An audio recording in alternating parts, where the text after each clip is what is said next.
प्यारे विद्यार्थियों, आज हम लोक सेवा के बारे में अध्ययन करेंगे।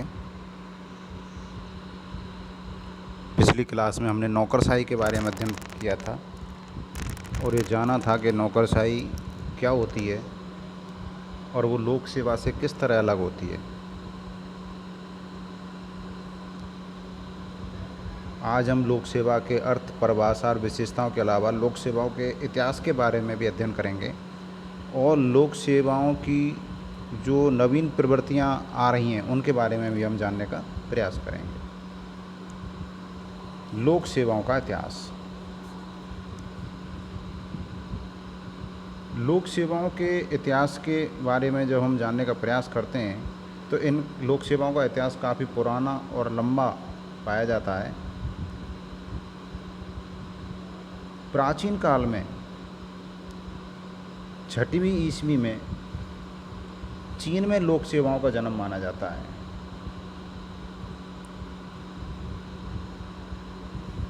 लेकिन आधुनिक काल में अगर इनके उद्गम की बात करें तो ये पश्चिमी यूरोप से माना जाता है। लोक सेवा जो शब्द है, सिविल सर्विस, इस शब्द की शुरुआत ईस्ट इंडिया कंपनी के शासन के दौरान हुई। ईस्ट इंडिया कंपनी अपने उन कार्मिकों के लिए सिविल सर्विस शब्द को यूज में लेती थी, प्रयोग में लेती थी, जो प्रशासनिक और व्यापारिक कार्य करते थे।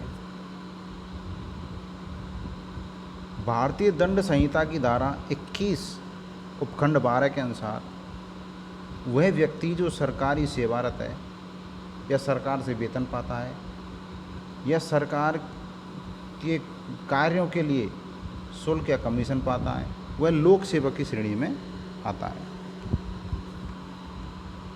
1953 में उच्चतम न्यायालय ने एक निर्णय दिया था जिसमें मंत्रियों को भी लोक सेवक माना था, क्योंकि मंत्रीगण राष्ट्रपति के अधीन अधिकारी होते हैं। अंतर केवल इतना है कि मंत्री स्थायी लोक सेवक नहीं होते। 1974 में भारत के उच्चतम न्यायालय ने, उच्चतम न्यायालय है ये, उच्च न्यायालय की जगह से उच्चतम न्यायालय पढ़ा जाए, दोनों पंक्तियों में उच्चतम न्यायालय है। 1953 का निर्णय भी उच्चतम न्यायालय का है और 1974 का निर्णय भी उच्चतम न्यायालय का है। इसमें मुख्यमंत्री को भी लोक सेवक की श्रेणी में माना, क्योंकि वह सरकार से वेतन प्राप्त करता है। लोक सेवा का अर्थ उन सरकारी सेवाओं से लिया जाता है जिनके पदाधिकारी सरकार के खजाने से वेतन प्राप्त करते हैं और सरकार के द्वारा उन अधिकारियों पर नियंत्रण रखा जाता है। तो इस स्लाइड में हमें ये जानकारी मिली कि जो लोक सेवक होगा वो सरकार से वेतन पाएगा, सरकार का उस पर नियंत्रण होगा। मंत्रियों को भी लोक सेवक की श्रेणी में माना जाता है, लेकिन वो लोक सेवा के स्थायी सदस्य न होकर अस्थायी सदस्य होते हैं। लोक सेवा का अर्थ। सामान्यतः देश में 2 प्रकार की सेवाएं होती हैं, सैनिक सेवाएं और असैनिक सेवाएं, यानी मिलिट्री सर्विस और सिविल सर्विस। असैनिक सेवाएं होती हैं वो नागरिक सेवाएं होती हैं। सैनिक सेवाएं देश के सैनिक प्रशासन से संबंधित होती हैं और असैनिक सेवाएं असैनिक प्रशासन से संबंधित होती हैं। असैनिक सेवाओं को ही लोक सेवाएं कहा जाता है। लोक सेवाएं देश के प्रशासन का संचालन करती हैं, सरकार की नीतियों, कानूनों और कार्यक्रमों को पूरा करती हैं। इस प्रकार से सरकार को शासन संचालित करने में सहायता करते हैं।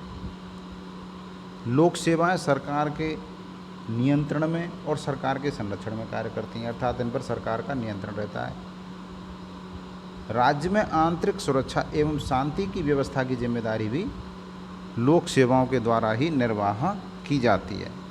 अर्थात यह दायित्व लोक सेवाओं का है कि देश के अंदर आंतरिक सुरक्षा और शांति व्यवस्था बनी रहे, लेकिन देश की सीमाओं पर जो गतिविधियां होती हैं, सीमाओं की सुरक्षा से संबंधित या किसी दूसरे देश से युद्ध से संबंधित, वो कार्य सैनिक सेवाओं के अंतर्गत आते हैं और सैनिक सेवाओं को लोक सेवाओं में नहीं माना जाता। परिभाषाएं।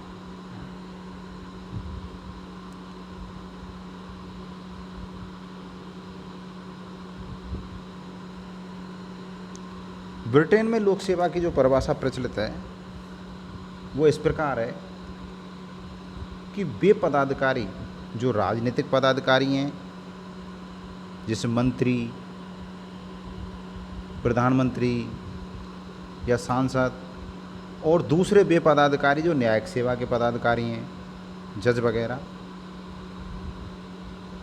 इन दो को छोड़कर, जो राजनीतिक पदाधिकारी हैं और न्यायिक पदाधिकारी हैं, इनको छोड़कर ताज के वे सेवक जो असैनिक रूप से सेवायोजित हों और जिनका पारिश्रमिक पूर्णतः या प्रत्यक्षतः उस धनराशि में से दिया जाता है जो संसद द्वारा इस हेतु स्वीकृत की गई है। इसका अर्थ यह है कि न्यायिक सेवा और राजनीतिक सेवाओं के जो पदाधिकारी हैं, राजनीतिक रूप से जो आते हैं देश की सेवा करने के लिए चुनकर जो आते हैं जनप्रतिनिधि, उनको छोड़ के, और न्यायिक पदाधिकारियों को छोड़कर जो ताज के सेवक हैं और जो असैनिक रूप से सेवायोजित हैं, अर्थात इसमें मिलिट्री सर्विस को भी हटा दिया गया है, जिनको वहाँ की एक विशेष निधि से वेतन दिया जाता है और वो निधि संसद द्वारा स्वीकृत की गई होती है, वो लोक सेवक की श्रेणी में आते हैं। अमेरिकी विश्वकोश के अनुसार लोक सेवाएं उन संगठित वेतनभोगी कार्मिकों के निकाय को कहते हैं, अर्थात ये संगठित होते हैं और वेतन प्राप्त करते हैं। जो संगठित कार्मिक समूह हैं जो वेतन प्राप्त करते हैं और ये सरकार के अधिकार क्षेत्र में कार्य करते हैं, इनका नामांकन विभिन्न देशों में भिन्न भिन्न हो सकता है,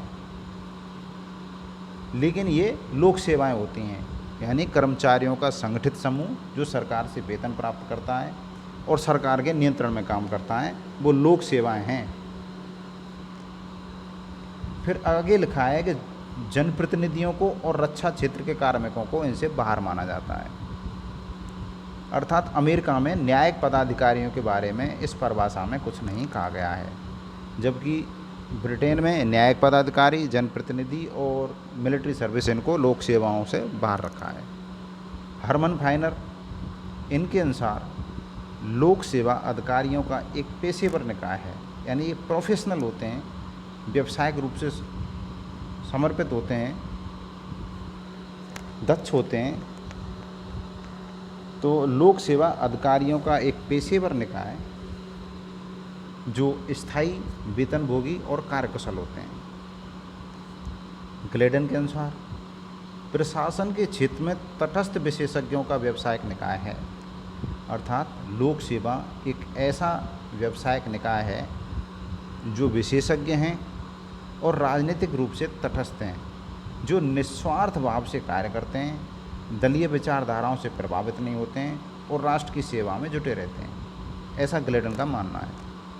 एल.डी. वाइट के अनुसार लोक सेवाएं प्रशासनिक संगठन का एक माध्यम है जिसके द्वारा सरकार अपने लक्ष्यों को प्राप्त करती है, अर्थात लोक सेवा एक ऐसा प्रशासनिक संगठन है जिसके द्वारा सरकार अपने लक्ष्यों को प्राप्त करती है। ये विभिन्न विद्वानों द्वारा दी गई परिभाषाएं थी। आधुनिक लोक सेवाओं की विशेषता। पहली विशेषता है कुशल कार्यकर्ता, अर्थात लोक सेवाओं के जो कार्मिक होते हैं वो कुशल होते हैं, प्रशिक्षित होते हैं, व्यावसायिक दक्षता प्राप्त होते हैं। दूसरी विशेषता है वेतनभोगी कार्यकर्ता, अर्थात लोक सेवाओं के कार्मिक सरकार से वेतन प्राप्त करते हैं और वेतन इन्हें नियम अनुसार मिलता है, उनके पद, दायित्व और योग्यता के आधार पर वेतन मिलता है। पद सोपान। लोक सेवाओं का ढांचा पद सोपान के आधार पर होता है, अर्थात पद सोपान में उच्च स्तर पर अधिक महत्व के और निम्न स्तर पर कम महत्व के पदों को स्थापित किया जाता है। पद सोपान में उच्च अधीनस्थ कर्मचारियों या अधिकारियों का एक सोपानबद्ध व्यवस्था निर्धारित की जाती है। इसमें उच्च अधिकारी अधीनस्थों का पर्यवेक्षण करते हैं। अधीनस्थ अधिकारी अपने उच्च अधिकारी के आदेशों की पालना करते हैं। स्थायी कार्यकाल। लोक सेवक एक निश्चित आयु सीमा तक पद धारण करते हैं। लोक सेवाओं के स्थायी होने से राजनीतिक परिवर्तनों का उन पर कोई प्रभाव नहीं पड़ता है। तटस्थता। लोक सेवाएं राज्य की सेवक होती हैं और किसी भी दल या पार्टी की जब सरकार सत्तारूढ़ होती है तो उनके आदेशों की पालना करती हैं। सत्तारूढ़ दल किसी भी राजनीतिक सत्तारूढ़ सरकार किसी भी राजनीतिक दल से हो, लोक सेवाओं का कार्य तटस्थता के भाव से कार्य करना होता है। अनामता के आधार पर कार्य करना। लोक सेवाएं जो भी कार्य करती हैं ये पर्दे के पीछे रहकर कार्य करती हैं, अर्थात ये अपने द्वारा किए जाने वाले कार्यों का श्रेय नहीं लेती हैं। लोक सेवक बिना नाम के ही अपने कार्य संपन्न करते हैं। प्रशिक्षण प्राप्त कार्यकर्ता। लोक सेवाओं के सदस्यों को उनके कार्यों का समुचित प्रशिक्षण दिया जाता है, क्योंकि जिस पद पर उनको पदस्थापित किया जाता है उस पद के जो दायित्व होते हैं, उस पद के जो कार्य होते हैं, उनको कुशलतापूर्वक संपादन कराने के लिए प्रशिक्षण दिया जाना आवश्यक होता है। प्रशिक्षण प्राप्त करके लोक सेवक अपने दायित्व और कार्यों को आसानी से कर पाते हैं। सेवा की भावना। लोक सेवक अपने कार्यों में सेवा की भावना रखते हैं, जनता की सेवा करते हैं। चूँकि लोक सेवक राज्य के सेवक होते हैं, अतः समाज कल्याण और लोक कल्याण की भावना रखना उनके लिए जरूरी होता है। जनता के प्रति उत्तरदायी। हालांकि लोक सेवक राज्य के सेवक होते हैं, लेकिन जब से जन कल्याण की अवधारणा चली है, जन कल्याणकारी राज्य की अवधारणा चली है, लोक कल्याणकारी राज्य की अवधारणा चली है, राज्य के उद्देश्य जन कल्याण के हो गए, तो लोक सेवाओं या लोक सेवकों के उद्देश्य भी जनता की सेवा या जनता का कल्याण हो गए हैं। इस प्रकार लोक सेवक राज्य के सेवक होते हुए भी अप्रत्यक्ष रूप से जनता के प्रति उत्तरदायी हो जाते हैं, क्योंकि जन कल्याण के जो दायित्व उनको सौंपे गए हैं वो उनको जनता के प्रति उत्तरदायी बनाते हैं। लोक सेवा के कार्य। लोक सेवा के कार्य व्यापक और विस्तृत होते हैं, जैसे नीति निर्माण करना। हालांकि नीति निर्माण करना विधायिका का कार्य है, लेकिन नीति निर्माण के मामलों में परामर्श देना ये लोक सेवकों का काम है।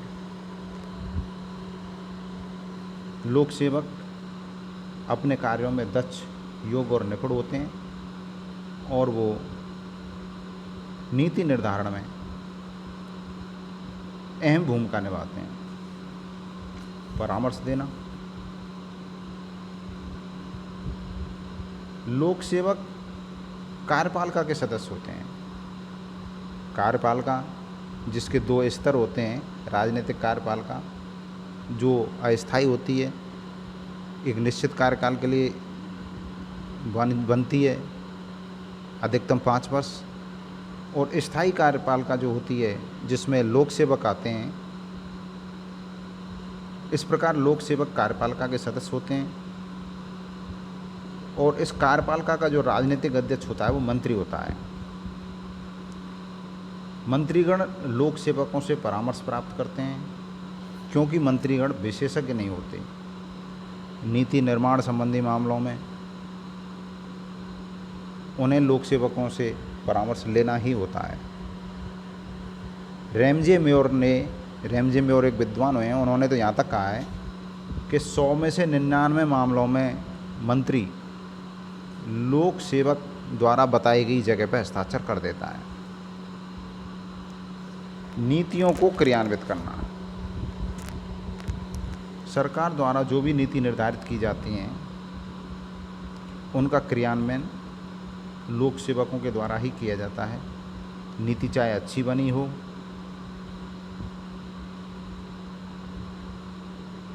इसे दोबारा सुने, नीति चाहे कितनी भी अच्छी बनाई गई हो, लेकिन जब तक उसका क्रियान्वयन सही तरीके से नहीं किया जाए, सही दिशा में क्रियान्वयन नहीं किया जाए, उन नीतियों के परिणाम सार्थक नहीं आते हैं और उनका परिणाम शून्य निकलता है। अतः नीतियों का क्रियान्वयन करना एक बहुत ही महत्वपूर्ण काम होता है। जो नीति निर्मित की गई है वो अपने क्रियान्वयन के पश्चात ही फलदायी होती है। अतः नीतियों का बेहतर क्रियान्वयन महत्वपूर्ण होता है। प्रत्यायोजित विधि निर्माण,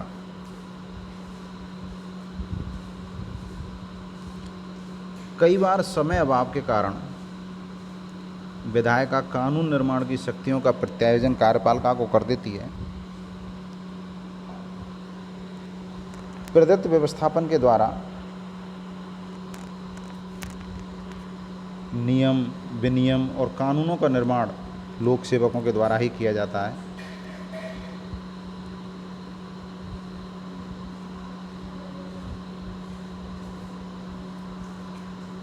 प्रशासनिक सचिवों के द्वारा कानून का जो मसौदा या प्रारूप तैयार किया जाता है, कानून के उसी मसौदे को मंत्रीगण संसद में पेश कर देते हैं।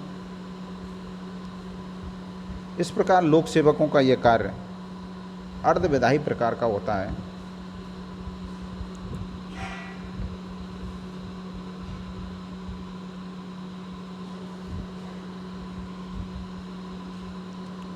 नियोजन करना,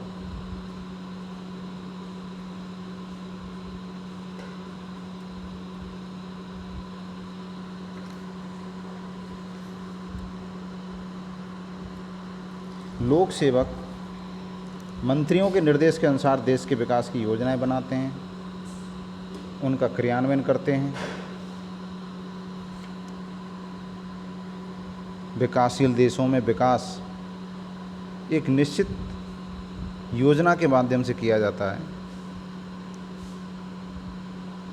हालांकि विकास योजनाएं मंत्रियों के निर्देशन में बनाई जाती हैं, लेकिन विशेषज्ञता की कमी और समय अभाव के कारण मंत्रीगण नियोजन का अधिकांश कार्य लोक सेवकों को सौंप देते हैं और यह कार्य लोक सेवकों के द्वारा ही किया जाता है। जनसंपर्क करना,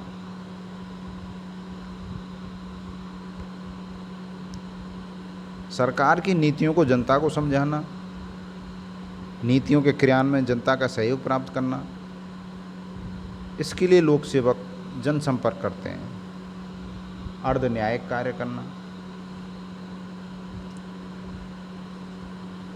लोक सेवक प्रशासकीय कानून और प्रशासकीय अधिनिर्णय के द्वारा न्यायिक प्रकृति के कार्य भी करते हैं।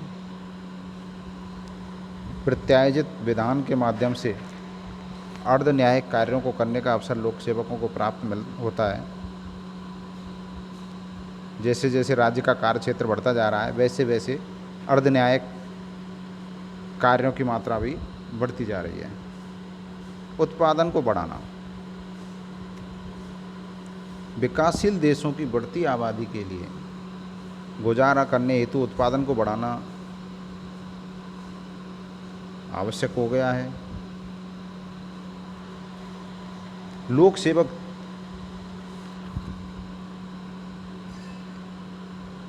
इस प्रकार के प्रयास करते हैं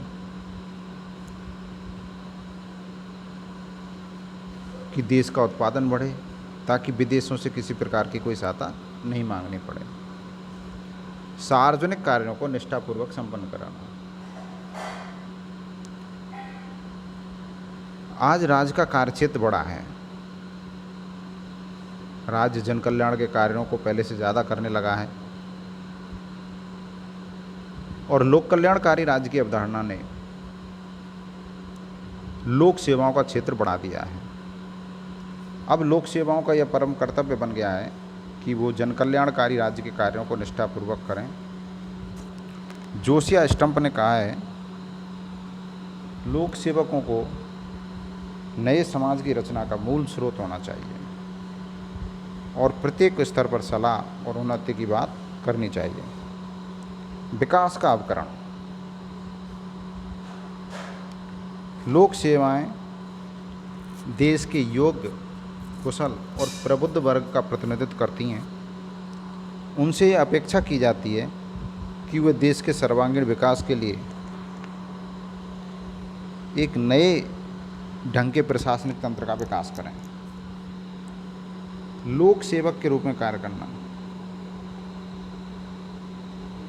विकासशील देशों में लोक सेवाओं को जनकल्याण के कार्य करने के लिए जनता के साथ तालमेल और समन्वय स्थापित करने का कार्य लोक सेवाओं के द्वारा ही किया जाता है। लोक सेवाएं सरकारी नीतियां जनता को समझाकर उनका सहयोग प्राप्त करती हैं और नए समाज की रचना में अहम भूमिका निभाती हैं। लोक सेवाओं की नवीन प्रवृत्तियाँ, अर्थात लोक सेवाओं में वर्तमान में क्या परिवर्तन आए हैं और क्या परिवर्तन हो रहे हैं। तो वर्तमान में जो लोक सेवाओं में नवीन प्रवृत्तियाँ देखने को मिल रही हैं वो निम्न है।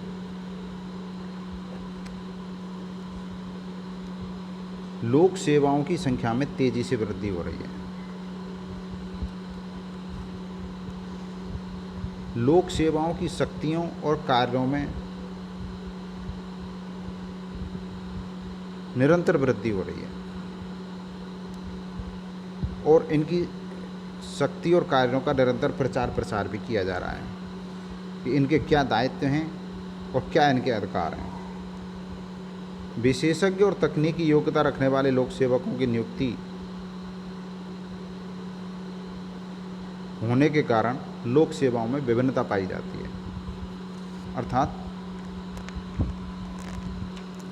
एक तो सामान्य लोक सेवक होते हैं और एक विशेषज्ञ लोक सेवक होते हैं। इस कारण इनमें विभिन्नता पाई जाती है।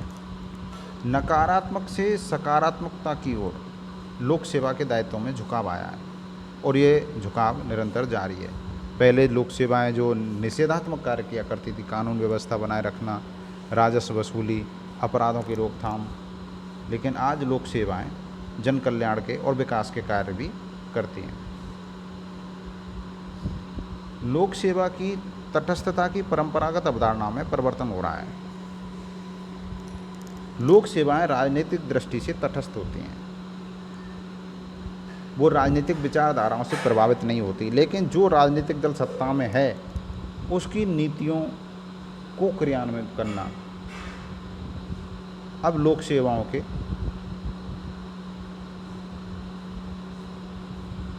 कार्यों में देखा जाता है। लोक सेवा के नैतिक और व्यावसायिक मापदंडों पर अधिक बल। लोक सेवा की भूमिका विकास प्रशासन के रूप में अधिक उजागर होती जा रही है। तो ये नवीन प्रवृत्तियां हैं, क्योंकि लोक सेवाएं एक प्रगतिशील संस्था हैं, इनमें निरंतर परिवर्तन होते रहते हैं और वर्तमान में जो नवीन प्रवृत्तियां उभर रही हैं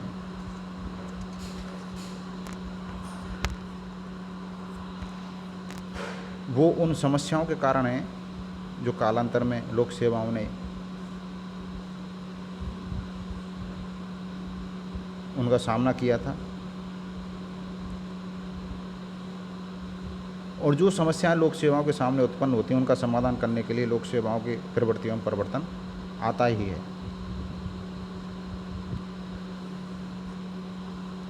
विकासशील देशों में लोक सेवाओं की भूमिका।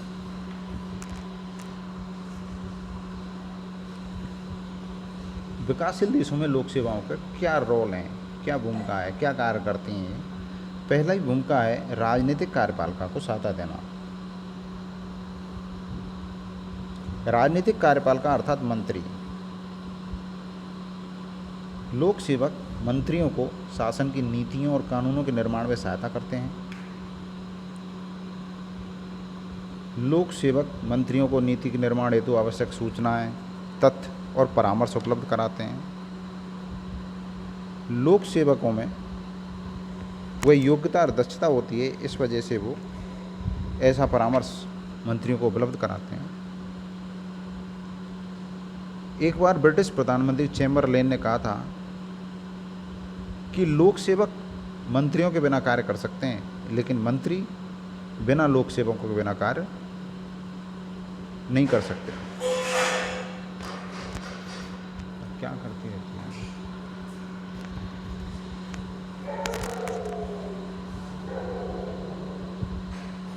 क्योंकि मंत्रीगण राजनीतिक गतिविधियों में व्यस्त रहते हैं, उनके पास समय का अभाव रहता है और वे विशेषज्ञ भी नहीं होते।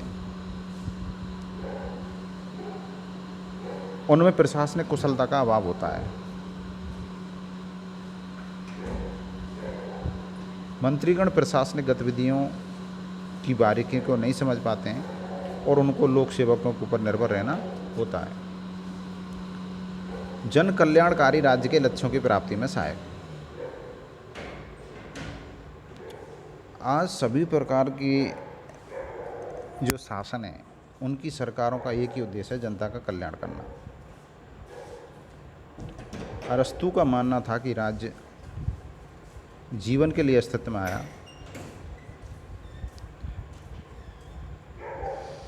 लेकिन अब अच्छे जीवन के लिए उसका अस्तित्व बना हुआ है।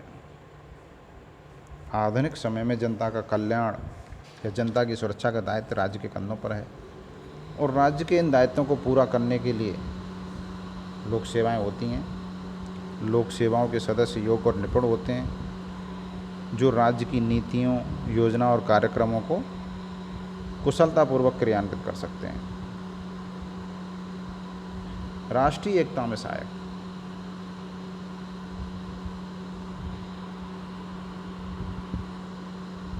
विकासशील देशों में जातिवाद, क्षेत्रवाद, भाषावाद, सांप्रदायिकता, आतंकवाद जैसी अनेकों समस्याएं पाई जाती हैं। लोक सेवाएं इन समस्याओं का समाधान तटस्थता के आधार पर करती हैं। लोक सेवाएं विकासशील देशों में दो प्रकार की भूमिका का निर्वाह करती हैं। पहली भूमिका होती है समानता और तटस्थता के आधार पर कार्य करना, अर्थात निरपेक्ष भाव से कार्य करना और सबके साथ समान व्यवहार करना। और दूसरी भूमिका जो होती है वो होती है कार्य की प्रकृति और कार्य क्षेत्र के आधार पर।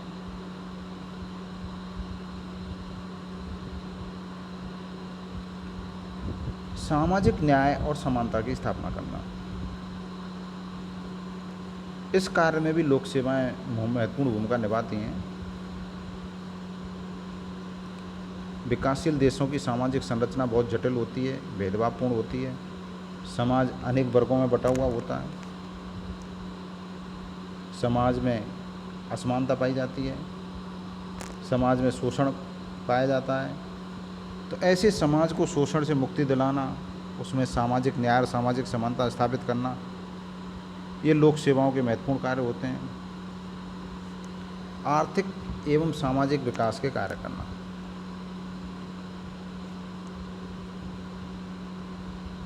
देश के समस्त नागरिकों के सर्वांगीण विकास के लिए प्रशासन को विकास प्रशासन का रूप दिया गया।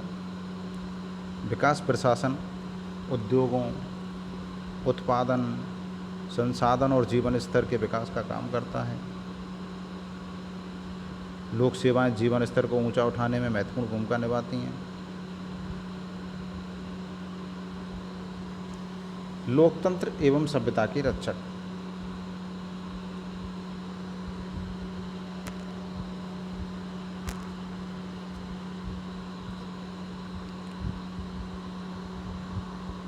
विकासशील देशों में लोकतंत्र की स्थापना की गई है। शासन में जनता की भागीदारी सुनिश्चित करने के लिए, सामाजिक विकास करने के लिए या विकास का परिवेश तैयार करने के लिए लोक सेवाओं को महत्वपूर्ण भूमिका सौंपी गई है।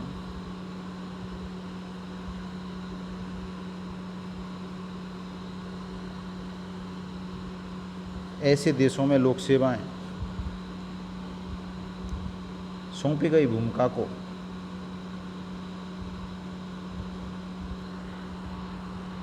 निर्वाह कर रही हैं। आजीविका का साधन या माध्यम। लोक सेवाएं विशिष्ट योग्यताधारी लोगों को रोजगार देती हैं। लोक सेवाओं के द्वारा लोक कल्याणकारी कार्य संपादित किए जाते हैं।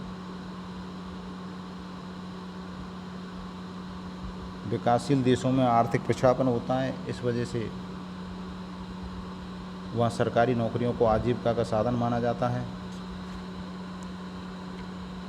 विकासशील देशों में सरकारें सबसे बड़े नियोक्ता के रूप में उपलब्ध होती हैं।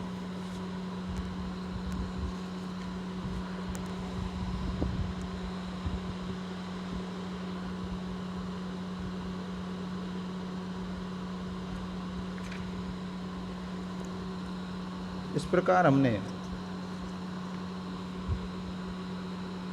आज की क्लास में लोक सेवाओं के बारे में, इनके लोक सेवाओं के विभिन्न पक्षों पर विस्तार से चर्चा की। धन्यवाद।